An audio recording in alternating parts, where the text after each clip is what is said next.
ಈ ಕುವೆಂಪು ಅವರನ್ನ ಸರಿಯಾಗಿ ಓದ್ಕೊಂಡ್ರೆ ಅಂತ ಯಾಕೆ ಹೇಳ್ತೀನಿ ಅಂದ್ರೆ ನಾನೇ ಸರಿಯಾಗಿ ಓದ್ಕೊಂಡಿರಲಿಲ್ಲ ಒಂದು ಕಾಲದಲ್ಲಿ. ಸರಿಯಾಗಿ ಓದ್ಕೊಂಡಾಗ ಕುವೆಂಪು ಅವರ ನಿಲುವೆ, ಅವರ ಬಗೆಗೆ ಅನೇಕ ಮೂಢನಂಬಿಕೆಗಳು ಅಥವಾ ಅಪವ್ಯಾಖ್ಯಾನಗಳು ಇರುವುದು. ಬ್ರಾಹ್ಮಣ ದ್ವೇಷಿ ಅನ್ನೋದು ಬಹಳ ಮುಖ್ಯವಾದಂತ ಒಂದು ಟೀಕೆ ಅವ್ರ ಬಗೆಗೆ ಇರುತ್ತೆ. ಬ್ರಾಹ್ಮಣ ದ್ವೇಷಿ ಅವರು ಅನ್ನೋ ಮಾತು. ಅವರು ಶೂದ್ರ ತಪಸ್ವಿ, ಬೆರಳಿಗೆ ಕೊರಳು, ಜಲಗಾರ, ಈ ಮೂರು ನಾಟಕಗಳನ್ನು ನೋಡಿದಾಗ ಆಧ್ಯಾತ್ಮಿಕತೆಗೆ ಸಾಮಾಜಿಕ ಆಯಾಮವನ್ನ ತಂದುಕೊಟ್ಟಂತಹ ಕುವೆಂಪು ಅವರ ಪರಿಕಲ್ಪನೆ ನನ್ಗೆ ಚೆನ್ನಾಗಿ ಅರ್ಥ ಆಗುತ್ತೆ. ಶೂದ್ರ ತಪಸ್ವಿ ಬಂದಾಗ ಒಂದು ಇದರಲ್ಲಿ 1944ರಲ್ಲಿ ಒಂದು ವಾಗ್ವಾದವನ್ನ ಹುಟ್ಟಾಕಲಾಗಿದೆ.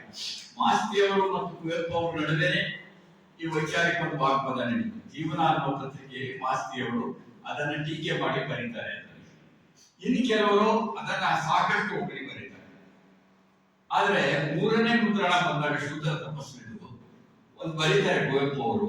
ಶೂದ್ರ ತಪಸ್ವಿ ಬ್ರಾಹ್ಮಣ ವಿರೋಧಿಯಾದಂತಹ ಕೃತಿಯನ್ನು ಭಾವಿಸಿಕೊಂಡ್ರು, ಅನೇಕರು ಅದನ್ನ ಟೀಕೆ ಮಾಡಿದ್ರು.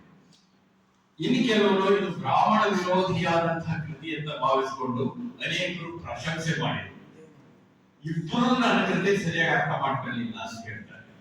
ನಾನ್ ಹೇಳ್ತಿರೋದೇನಂದ್ರೆ, ಇಲ್ಲಿ ಹುಟ್ಟಿದ ಪ್ರತಿಯೊಬ್ಬರಿಗೂ ಅವನು ಯಾವ ಜಾತಿಯಲ್ಲಾದ್ರೂ ಹುಟ್ಟಿರ್ಲಿ, ಅವನಿಗೆ ತಪಸ್ಸು ಮಾಡುವ ಒಂದು ಹಕ್ಕಿದೆ ಅನ್ನೋದನ್ನ ಅಷ್ಟೇ ಪ್ರತಿಪಾದಿಸಬೇಕಾಗಿದ್ದು.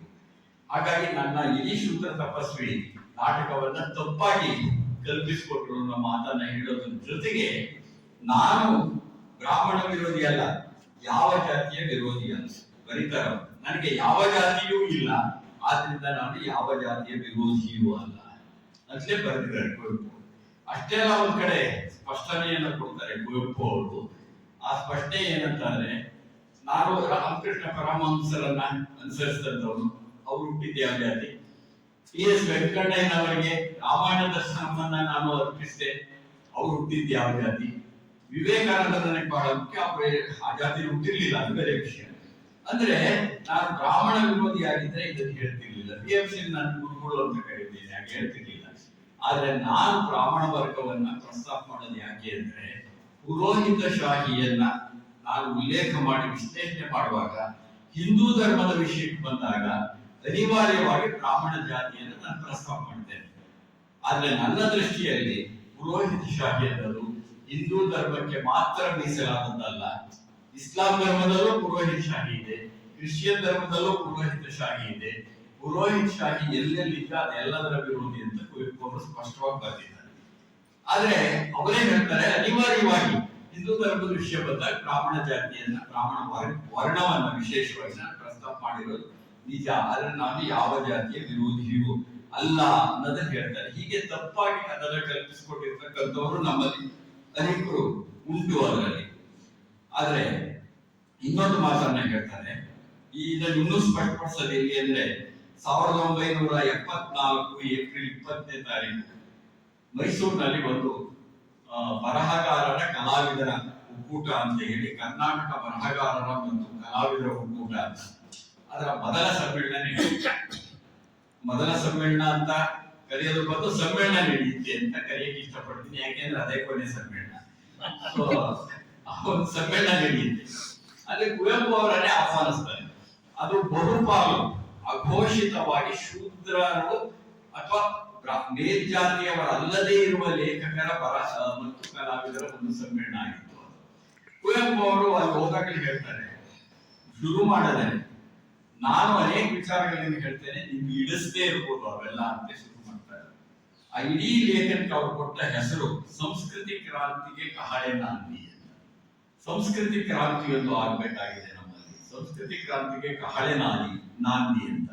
ಅಲ್ಲಿ ಅವರು ಹೇಳಿದ್ದು ಪುರೋಹಿತ ಶಾಹಿ ಬಗ್ಗೆ ಮಾತಾಡಿದ್ದಾಗಿ, ನಾನು ಯಾವ ಜಾತಿಯ ವಿರೋಧಿಯೂ ಅಲ್ಲ ಅಂತ ಹೇಳಿದ್ದಾಗಿ ಅಲ್ಲಿ ಅವರು ಪ್ರಸ್ತಾಪ ಮಾಡಿದ್ರು. ಹೀಗೆ ಕುವೆಂಪು ಅವರು ಯಾವ ಜಾತಿವಾದದ ವಿರೋಧಿ, ಧಾರ್ಮಿಕ ಮೂಲಭೂತದ ವಿರೋಧಿಯಾಗಿದ್ದರು. ಬಹಳ ಮುಖ್ಯವಾಗಿ ಒಬ್ಬ ನಿಜವಾದ ಅರ್ಥದ ಸೋಷಿಯಲ್ ಆಕ್ಟಿವಿಸ್ಟ್ ಅಂತ ನಾನು ಏನ್ ಕರೆದೆ, ಸಾಮಾಜಿಕ ಕ್ರಿಯಾಕರ್ತ. ನಮ್ಮಲ್ಲಿ ಚಳುವಳಿಗಳಿದಾವಲ್ಲ, ನಾನು ಎರಡು ರೀತಿಯಲ್ಲಿ ಹೇಳಕ್ ಇಷ್ಟಪಡ್ತೇನೆ. ಒಂದು ಮನೋತ್ಮಕ ಚಳುವಳಿ, ಇನ್ನೊಂದು ಕ್ರಿಯಾತ್ಮಕ ಚಳುವಳಿ. ಮನೋತ್ಮಕ ಚಳುವಳಿ ಅಂದ್ರೆ ನಮ್ಮ ಮನಸ್ಸಿನಲ್ಲಿ ಚಳುವಳಿಯ ಆಶಯಗಳನ್ನ ಜಾಗೃತಗೊಳಿಸ್ತಕ್ಕಂಥ ಕೃತಿಗಳನ್ನು ಬರೀತಕ್ಕಂಥವ್ರ ಕೃತಿ ಒಳಗಡೆ ಅದೊಂದು ಚಳುವಳಿಯ ಮನಸ್ಸಿರುತ್ತೆ. ಕುವೆಂಪು ಅವರ ಕೃತಿಗಳಲ್ಲೆಲ್ಲ ಚಳುವಳಿಯ ಮನಸ್ಸಿರುತ್ತೆ. ಅದು ನೋಡಿದ್ರೆ ಅನೇಕ ನವೋದಯ ಕವಿಗಳಲ್ಲಿ ಬೇಂದ್ರೆಯವರು ಬರೆದ ಕುರುಡು ಕಾಂಚನ ತಗೊಳ್ಳಿ, ಪುಟ್ಟ ವಿಧವೆ ತಗೊಳ್ಳಿ, ಆ ತರದ ಒಂದು ಕಲ್ಕಿ ತಗೊಳ್ಳಿ, ಗೊಬ್ಬರ ತಗೊಳ್ಳಿ, ಕ್ರಾಂತಿಕಾರಿ ತಗೊಳ್ಳಿ, ಸರ್ವರಿಗೆ ಸಮಬಾಳು ತಗೊಳ್ಳಿ, ಇವೆಲ್ಲ ಮಾನಾತ್ಮಕ ಚಳುವಳಿಗಳಾಗಬೇಕು. ಇವೆಲ್ಲ ಅಂದ್ರೆ ಅವರ ಕೃತಿಯ ಮನಸ್ಸನೇ ಒಂದು ಚಳುವಳಿಯ ಆಶಯಗಳನ್ನು ಬಂದಿತ್ತು. ಇದು ಅವರು ಬೀದಿಗೆ ಬಂದೇ ಇರಬಹುದು, ಆದರೆ ರೈತರು ಬೀದಿಗೆ ಬರ್ತಾರೆ, ದಲಿತರು ಬೀದಿಗೆ ಬರ್ತಾರೆ, ಮಹಿಳೆಯರು ಬೀದಿಗೆ ಬರ್ತಾರೆ.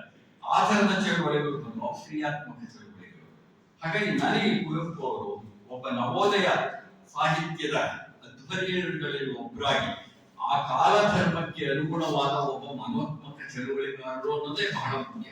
ಹಾಗಾಗೇನೆ ನಾನು ಅವರನ್ನ ಸೋಷಿಯಲ್ ಆಕ್ಟಿವಿಸ್ಟ್ ಸಹ ಹೌದು ಅಂತ ಕರೆಯೋದಕ್ಕೆ ಇಷ್ಟಪಡ್ತೇನೆ.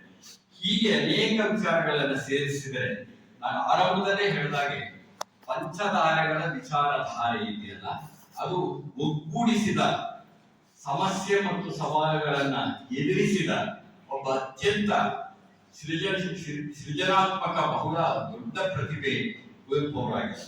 ಅವರ ಸಾಮಾಜಿಕ ವಿಚಾರಗಳಿಗೆ, ವೈಚಾರಿಕ ವಿಚಾರಗಳಿಗೆ ಇವತ್ತಿಗೂ ಕುವೆಂಪು ಅವರು ನಮಗೆ ಬೇಕಾಗಿದ್ದಾರೆ.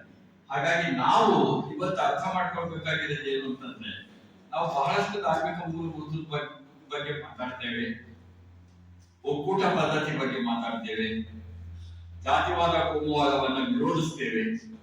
ಕಡೆಗೆ ಏನಪ್ಪ ಪರ್ಯಾಯ ಏನು ಕೊಡ್ತಿದ್ದೀವಿ? ಪರ್ಯಾಯವನ್ನ ಯೋಚನೆ ಮಾಡದೇನೆ ಟೀಕೆ ಮಾಡೋ ಸಂಖ್ಯೆ ಇವತ್ತು ಜಾಸ್ತಿ ಆಗಿದೆ. ನಾನೊಂದು ಆತ್ಮಾವಲೋಕನದ ರೀತಿಯಲ್ಲಿ ಮಾತನ್ನ ಹೇಳ್ತಿದ್ದೇನೆ. ಈ ಪರ್ಯಾಯ ಏನು ಕೊಟ್ಟಿದ್ದೀರಿ ಹಾಗಾದ್ರೆ ಜನಗಳಿಗೆ? ಆ ಪರ್ಯಾಯ ಏನಿರ್ಬೇಕು ಅನ್ನೋದನ್ನು ಕುವೆಂಪು ಅವರು ಹೇಳ್ತಾರೆ. ಅವರು ಬರೀ ಶ್ರೀರಂಗಪಟ್ಟಣದಲ್ಲಿ ಮಾತಾಡಿದ್ದು, ಬೆಂಗಳೂರಿನಲ್ಲಿ ಮಾತಾಡಿದ್ದು ಅಷ್ಟೇ ಅಲ್ಲ, ಶಂಕರಗೌಡರ ದತ್ತಿ ಉಪನ್ಯಾಸವನ್ನ ನೀಡೋ ಸಂದರ್ಭದ ಒಳಗಡೆ ಅವರ ಜನಗಳ ಮಧ್ಯೆ ಯುವಕರಿಗೆ ಹೇಗೆ ಹೋಗ್ಬೇಕು ಅಂತ ತಿಳಿಸ್ತಾರೆ. ನೀವು ಹೇಗೆ ಒಂದೊಂದು ತಂಡಗಳನ್ನ ಕಟ್ಕೊಳ್ಬೇಕು, ಹೇಗೆ ಇರಬೇಕು, ಮೂಢನಂಬಿಕೆಯನ್ನು ಹೇಗೆ ಹೋಗಲಾಡಿಸ್ಬೇಕು, ಅಂದ್ರೆ ಇದು ನಿಜವಾದ ಜನಮುಖತೆ. ನೀವು ಜನಗಳನ್ನೇ ಯೋಚನೆ ಮಾಡದೆ ನಾವು ವೇದಿಕೆಯ ವೀರರಾಗ್ಬಿಟ್ರೆ ಹೇಗೆ ಅಂತ. ಆ ವೇದಿಕೆಯ ವೀರರಾಗೋದು ಬಹಳ ಸುಲಭ, ಆಮೇಲೆ ಚಪ್ಪಾಳೆ ಗಿಟ್ಟಿಸೋದು ಬಹಳ ಸುಲಭ. ನಿಜವಾದ ಸಮಸ್ಯೆ ಅದಲ್ಲ ನನಗನ್ಸೋದು. ಇವತ್ತು ಯಾವುದು ನಮ್ಗೆ ಅಪಾಯಕಾರಿಯಾದಂತಹ ಶತ್ರುಗಳು ಅಂತ ಕರಿತೀವಿ, ಸೈದ್ಧಾಂತಿಕ ಶತ್ರು, ವ್ಯಕ್ತಿ ಶತ್ರುಗಳಲ್ಲ.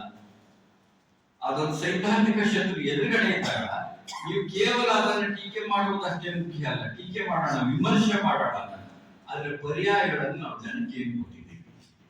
ಆ ಕಾಲದ ಒಳಗಡೆ ಕೆಲವು ಪರ್ಯಾಯಗಳನ್ನು ಸೂಚಿಸಿದವರು ಕುವೆಂಪು ಅವರಾಗಿತ್ತು. ನಾವು ಪರ್ಯಾಯಗಳನ್ನು ಪೂರ್ತಿ ಯೋಚನೆ ಮಾಡಲಿಕ್ಕೆ ಹೋದರೆ ನಮ್ಮ ಎಲ್ಲ ಈ ಸೈದ್ಧಾಂತಿಕ ಭಿನ್ನಾಭಿಪ್ರಾಯಗಳು, ಧಾರ್ಮಿಕ ಮೂಲಭೂತವಾದ ಜಾತಿವಾದದ ವಿರೋಧಗಳಿದಾವಲ್ಲ, ಆ ಎಲ್ಲ ವಿರೋಧಗಳು ಆಂಶಿಕ ಕ್ರಿಯೆಗಳು ಮಾತ್ರ ಆಗಿರುತ್ತೆ. ಅಂತ ಆಂಶಿಕ ಕ್ರಿಯೆಗಳು ಆಗಿರಬಾರದು ಎನ್ನುವುದನ್ನ ಪ್ರಾಯೋಗಿಕವಾಗಿ ತಮ್ಮ ವಿಚಾರದ ಮುಖಾಂತರ ತೋರಿಸಿಕೊಟ್ಟಿದ್ದು ಅವರ ಅನೇಕ ಲೇಖನಗಳನ್ನು ನೋಡಿ ಯುವಕರು ಏನು ಮಾಡಬೇಕು ಅನ್ನೋದನ್ನು ಹೇಳ್ತಾರೆ. ಹಾಗಾಗಿ ಕುವೆಂಪು ಅವರೊಳಗಡೆ ಒಬ್ಬ ಸಾಮಾಜಿಕ ಕ್ರಿಯಾಕರ್ತ ಇಲ್ಲ, ಆತ ಸೃಜನಶೀಲ ಸಾಮಾಜಿಕ ಕ್ರಿಯಾಕರ್ತ. ಕೇವಲ ಸಾಮಾಜಿಕ ಕ್ರಿಯಾಕರ್ತ, ಸೃಜನಶೀಲ.